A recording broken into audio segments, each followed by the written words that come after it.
Let's talk about the Apple problem. Apple is worth $1 trillion. Major milestone, Apple becoming the first publicly traded company in the world to hit $1 trillion. Apple just hit $1 trillion in market value. A company has built itself on a singular product, and that product isn't selling very well anymore. So Apple has tried to shift itself into a services company, which I'm not really sure what that means because they're not really acting like it. They are saying that they want to be a services company, but what that really means is they can't sell hardware as well as they used to, so they need to sell software. That's essentially what it comes down to. Apple sells two products: hardware, software. Hardware are the things that you can physically touch, like the iPhone, the iPad, the Mac, the Apple Watch, the HomePod, all those things.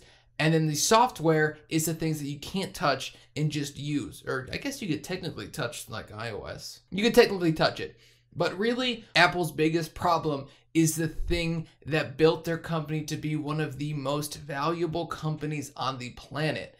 And that is the iPhone. They've relied solely on the iPhone to financially back a lot of their other projects. And the problem is that the iPhone is selling well, but it isn't selling that well compared to how it used to sell last year, the year before that, yada, yada, yada. Although it's technically selling better, it's just not selling better year over year. And as prices of iPhones have gone up over the past few years, people are reluctant to even give them a shot if they're coming from Android, or purchase a new phone if they already have an iPhone. Creating a dilemma. How do you get people to use your services if they're only offered on one platform? When you build yourself on essentially a singular product, all of your other product lines are going to either take a back seat, or just a few are going to take a back seat because some of your product lines actually support your main product.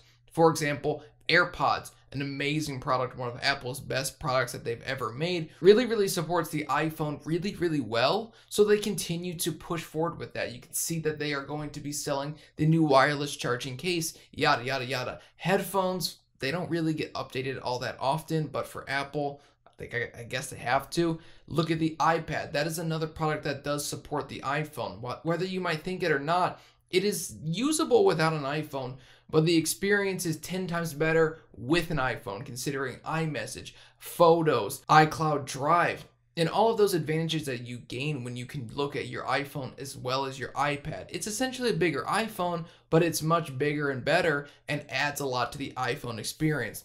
The Apple Watch is one of those products that again supports the iPhone. But then let's look at some of the products that don't support the iPhone.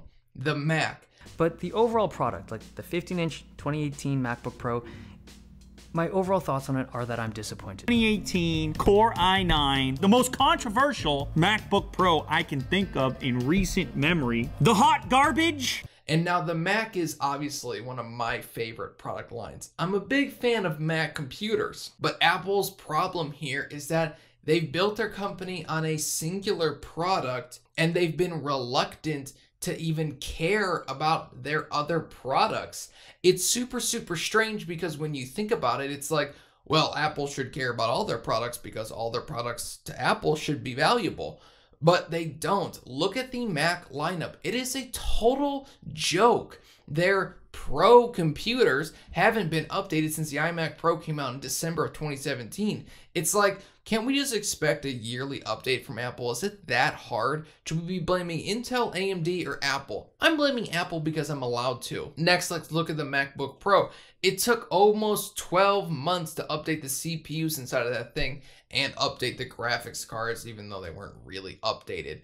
Next, let's look at the Mac Mini. It took 4 years to update that. The MacBook Air, while it technically was getting iterative updates, it hadn't been updated ever. The design had stayed the exact same. The MacBook, I don't even know what that product is anymore. They haven't updated that in years. The iMac hasn't been updated since 2017. These products that Apple just should care about, they just don't. It's so very strange to see a company who was built on the Mac. When you look back at it, that is the product that saved Apple. Steve Jobs came out with it. It was one of those little colorful Macs that I have right there in my poster, one of those colorful iMacs, and it was game-changing. But then Apple went more towards the mobile friendly and went more towards the people that, you know, aren't just Mac users, and that's fine. You have to grow and expand your customer base, but they've left the Mac behind. They are reluctant to update every Mac computer in a singular year.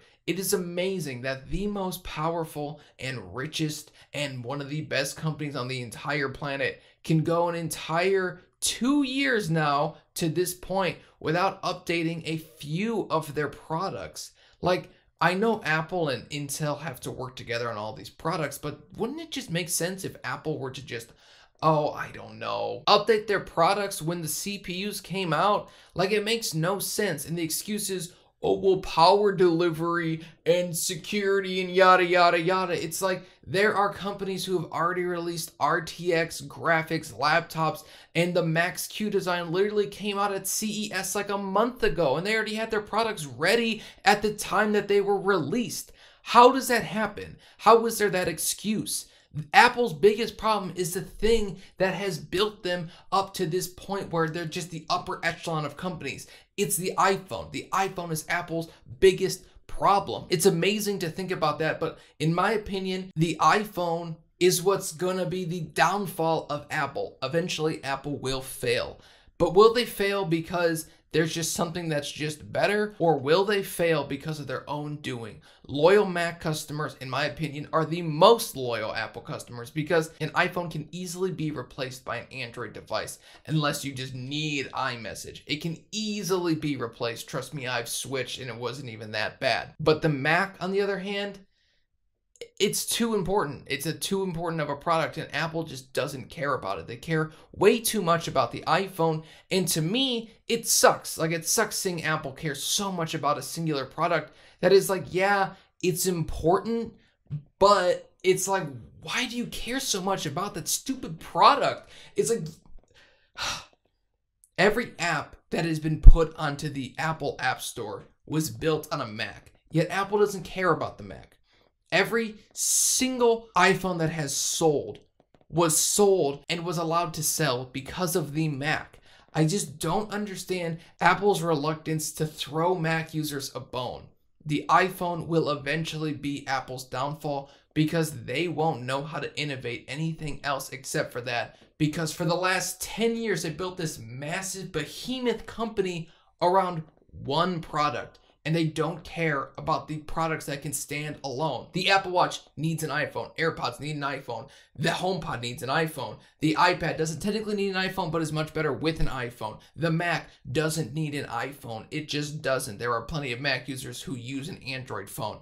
And that is Apple's problem. They are so concerned about their ecosystem and what they can provide everybody with their ecosystem. It's like, well, maybe people don't want that.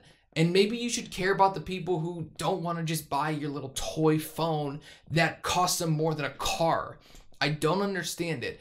Apple cares too much about the iPhone. Now, maybe that sounds silly, but you need to understand that this company is being built on a singular product. And when that singular product stops selling, what are they going to do? Are they going to look and be like, well, we'll just lower the prices? It's like, no. You look to your other products that can still be purchased by people who don't necessarily want to have an iOS device and don't necessarily want to be locked into the ecosystem. Insert the Mac. The Mac will be around after the iPhone, I guarantee it. I'm Scott with Techno Eclipse. If you liked the video, hit that subscribe button. I'll see you in the comment section. Thanks again for watching. Peace out.